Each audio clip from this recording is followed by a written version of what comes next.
Nam ơi, Việt Nam ơi, tự hào hát mãi lên Việt Nam ơi.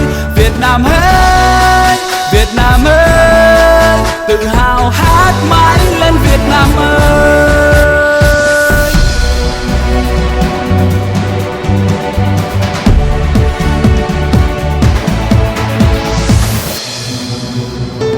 Bước giữa nắng tràn đường phố nơi tôi ở từ thơ bé đã quen.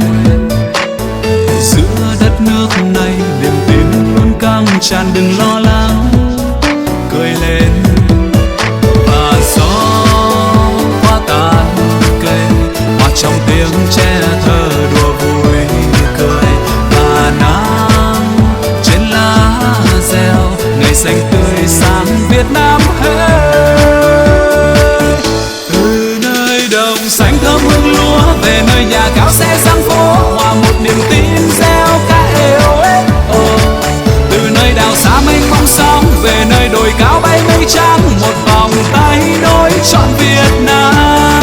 Bao la đất trời quê hương xanh ngời, xoay tay đón nắng mai cười trong má.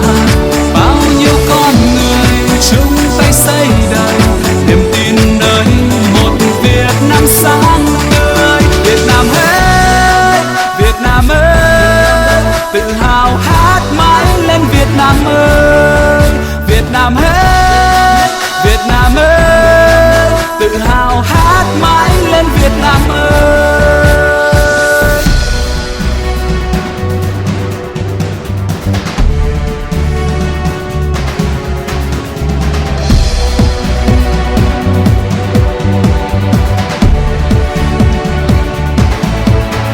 Và gió qua tàn cây, hòa trong tiếng trẻ thơ đùa vui cười. Và nắng trên lá reo, ngày xanh tươi sáng Việt Nam ơi. Từ nơi đồng xanh thơm hương lúa về nơi nhà cao xe sang phố, hòa một niềm tin reo ca êu ế. Từ nơi đảo xa mênh mông sóng về nơi đồi cao bay mây trắng, một vòng tay nối trọn Việt Nam. Bao la đất trời quê hương xanh ngời, xoay tay đón nắng mai cười trong má. Bao nhiêu con người chung tay xây đời niềm tin đời một Việt Nam sáng tươi. Việt Nam ơi, Việt Nam ơi, tự hào hát mãi lên Việt Nam ơi. Việt Nam ơi, Việt Nam ơi, tự hào hát mãi lên Việt Nam ơi. Nơi đồng xanh thơm hương lúa về nơi nhà cao xe sang phố, hòa một niềm tin reo ca êu ế. Từ nơi đảo xa mênh mông sóng về nơi đồi cao bay mây trắng, một vòng tay nối trong Việt Nam. Bao la đất trời quê hương xanh ngời, xoay tay đón nắng mai cười trong má.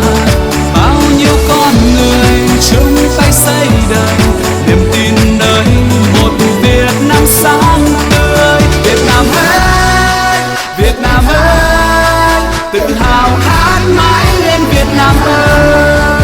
Việt Nam ơi, Việt Nam ơi, tự hào hát mãi lên Việt Nam ơi.